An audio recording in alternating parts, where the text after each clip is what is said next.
Thanksgiving holiday here in the United States is over. What that means is that we have entered the excessive spending season. I know it's the holiday season, but it's really the excessive spending season. And ostensibly, holiday shopping is done for the purpose of giving, right? But Black Friday kind of ushers in this spiritually dark period of the year. Um, and it doesn't become brighter even when we celebrate all the light-filled holidays like Hanukkah and Christmas and Kwanzaa, um, because there's just so much focus on consumerism and buying and spending money and all of that, right? And so this kind of spiritually dark period continues past all the winter holiday sales. And here's the thing, if the purchasing that you do and the giving you do in the next 5 or 6 weeks focuses on bringing more light into the world, you can actually help transform the spiritually dark period. So imagine giving gifts that feed the soul, that make the spirit happy and bring peace and light into the world. If you do that, you create a light-filled spiritual period from the end of November to the end of December, which is what this time is meant to be. I mean, most of you know that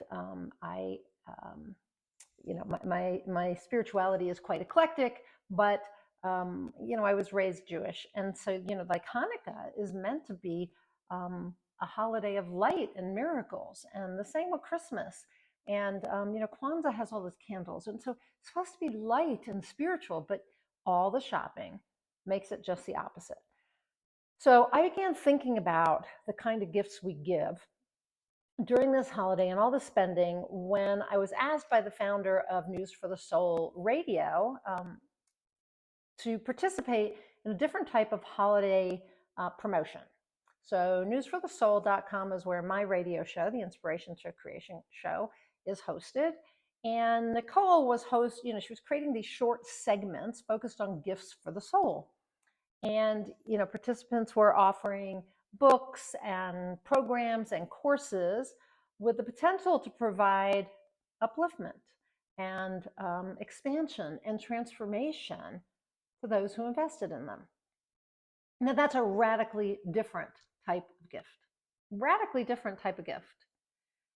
And it's one with the potential for long-lasting, life-changing, positive impact on the people who purchase them for themselves or who purchase them for others, right? So the other people who get these gifts are going to have long-lasting impact from these gifts as well, right? So they're great gifts to purchase for the people you care about. So of course I gladly agreed to participate. And now my gift for the soul airs regularly on newsforthesoul.com. So what's my gift? You're probably wondering. So this is not about my gift. But the gift is the Inspired Creator Community, because that is the best gift I think you could give yourself or give someone else in order to transform their life, change from the inside out. Anyway, so think about it. What gifts could you give to the people you care about most that feed their soul? What could you purchase for someone that might make their spirit sing? And how could you spend your money this holiday season in a way that creates more light in the world? How could you do that? So I can think of quite a few gifts that would do that. And no, this is not a video where I'm gonna, give you a list of things to go purchase where I'm gonna make money as an affiliate or anything like that. No. We're gonna be a little bit general, and I'm gonna give you some ideas that I believe are gifts for the soul, okay? There are 7 of them. So the first one is the gift of books. Give the people you love a book this year, but not just any book. Give the people that you care about the most books that expand their thinking or change their beliefs. For instance, you could give them a good read that supports their efforts to become happier, healthier, or more financially stable, for instance. You could give someone a novel that could be a good idea for someone you know who's stressed, overwhelmed, and always focused on work. Give them a little bit of escapism. But a nonfiction book that helps someone achieve a goal or realize a dream can be a game changer for them. And if you don't think that the person you want to give a book to has the time to read, if that's your excuse, well, they don't have time to read, then give them, or they're not a reader, give them an audiobook. Because if they can listen to podcasts or music, they can listen to an audiobook. Okay. Number 2 is the gift of self-care. So how many people do you know who never stop to take care of themselves, or they're taking care of their kids or their elderly parents or whatever? They're constantly taking care of someone else, but never themselves. Well, you probably know a lot of people like that. For that burned out, overtired person in your life who never stops doing, especially for others, why not give them a gift certificate to a spa or for a massage or to a great local restaurant?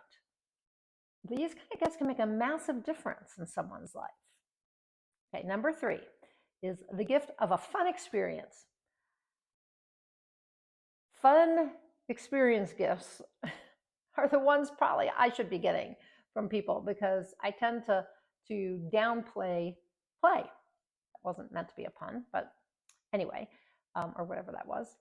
But fun experience gifts are great for the people who never allow themselves to do fun things. These could include tickets to a concert, a play, a comedy show, or a musical. You could purchase a ride on a hot air balloon if you live here in New Mexico, or a season pass to a ski resort, or to the national parks in the state where they live. If you want something more straightforward for the person who never allows themselves to play, consider giving them tickets to the movie theater, in their town, or the Cinemax or whatever. Just give them tickets or a coupon or a gift certificate or whatever, or buy them, a dance class or a coupon or a certificate to a local climbing gym. Okay, number 4 is the gift of time. And you probably know a parent who never seems to have enough time to exercise or to eat lunch with a friend or to focus on a favorite hobby. And you want to give that person the gift of time. And of course, you can't change their schedule or create extra hours in their day, and time to use the gift you're going to give them. But you could open up space in their calendar. So you could buy them, for instance, a monthly house cleaning service for the whole year, and or a dog walker to come by weekly. And what that does is it gives them, because they're not doing those tasks, they have extra time. They have free time, and they can use it to do something they want to do. Okay, number 5 is the gift of charity. And don't forget, that you can give charitable gifts in honor of someone that you love. And these can be especially powerful gifts, for instance, for someone mourning the loss of a loved one, maybe due to a specific disease, or they're good gifts for activists. So you could give a financial donation, for instance, to the American Cancer Society in honor of your grandfather, and tell your grandmother that was her gift from you. Or you can make a financial donation to an environmental organization, and then tell your best friend who is really concerned about conservation and global warming and that kind of stuff. Tell them that you did that in their honor. And that's a really nice gift for the soul. Number 6 is the gift of spirituality. Don't forget that it's possible to give the gift of spirituality or spiritual connection or spiritual experience. And this can take all types of forms. So for instance, you could give a friend a gift certificate for a tarot reading, or a session with a medium. Or you could buy, let's say, your sister-in-law a set of oracle cards or a crystal you believe is going to help her with some specific issue she has. You could give, your uncle a month's worth of 7-day candles, each, in a color that represents something that he wants to create in his life. So for instance, you get a green candle if he wants to create money. You could even pay for someone you love to go to, a 5-day Buddhist meditation event, or to a religious retreat for the weekend, or to an Abraham Hicks event, something like that. Okay, and the final one is the gift of transformation. The gift of transformation. And I would be remiss if I don't mention the gift of transformation, because this relates to my gift for the soul segment on newsforthesoul.com, which is, as I said, it's promoting the inspired creator community. And you can give someone the gift of personal and spiritual growth in terms of a course or a program, even if it's not my program. So a lot of programs can be purchased with a one-time or a 6-month or an annual fee. Others, like my Inspired Creator Community or the Living Fully Challenge, require ongoing monthly fee. Although the Inspired Creator Community, you can pay for 6 months, but there are these ongoing fees. So how does that work, right? You would offer to pay the fee for your loved one for a certain amount of time, or you would pay for half a year or a year or whatever. Like, I can't speak for other programs, but the Living Fully Challenge is only $10 a month anyway. So you could pay, the $120 for the year for them to be part of the program. So again, it doesn't have to be my programs. I'm just using the examples that I know. But there are a lot of programs out there that you could purchase for someone.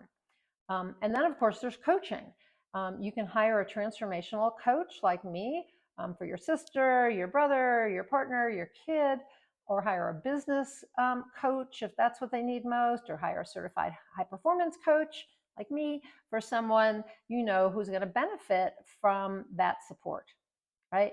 And you can purchase 1 session, 4 sessions, a year's worth of sessions, whatever is in your budget. So the point of all this is that you're going to give meaningful gifts. And I think by now you probably realize that there are many gifts that will feed the soul, make the spirit happy, and create light in the world. There really are. And you can choose to do that this year instead of, participating in the crazy holiday buying frenzy and spending money on meaningless gifts that the recipients will probably soon forget about. So show the people you love that you genuinely care about them and that you care about the world.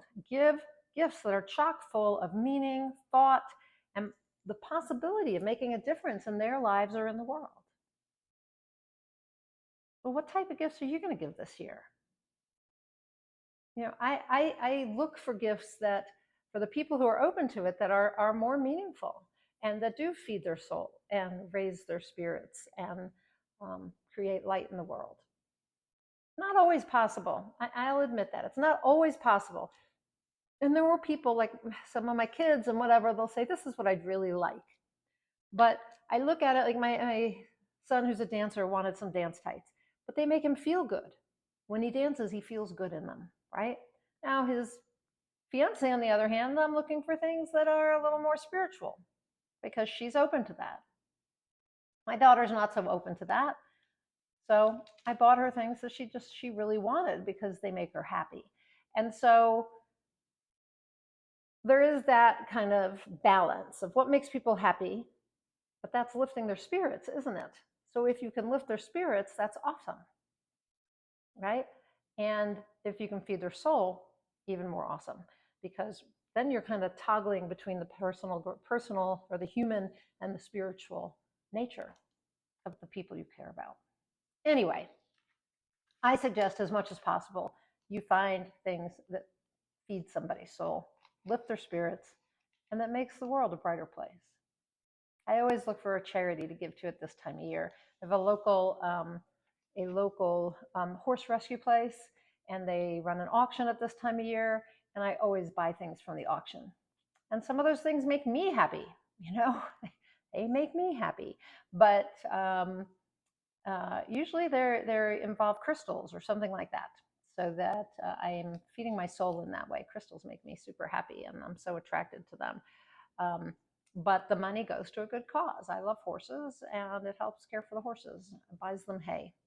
So anyway, all that said, if you don't know who I am, you've never watched one of my videos, I am Nina Amir. I'm the Inspiration to Creation Coach. I love to help people get from where they are to where they want to go, step into being creators of their lives, to change from the inside out and to create the things they desire, to create the life they desire. And to do that by offering them personal and spiritual growth, because we are spiritual beings having a human experience or a physical experience. And so we have to get the human part out of the way so the spiritual part can flow more easily, right? And when we do that, we step into our power as creators. We forget that we're creators, and we're creating inadvertently things we don't want. People always ask me, how come I'm creating the things I don't want? Well, you're doing that with your thoughts and your emotions, and you're in your own way, and you're not creating from a conscious, deliberate place, and from a place of power. So I want to help you do that. I want to help you step into being that kind of creator. And when you do that, you will, when you do that, you will be feeding your soul. You'll be creating the things that you really desire, that are aligned with your physical and your spiritual self, right? So anyway, if that's of interest to you, click on the link above and join the Inspired Creator community. Right now, you can join at any time. So why not join now, right? Why not join now and give yourself that gift, or ask somebody to give it to you, or help you afford it, or whatever. The investment is transformation. It's in transformation. It's in changing your life and yourself for the better, stepping into being a creator who can do the things that will help you manifest what you desire, create what you desire. Anyway, click on the link if you're interested. And until I talk to you next time, go out there and achieve more inspired results.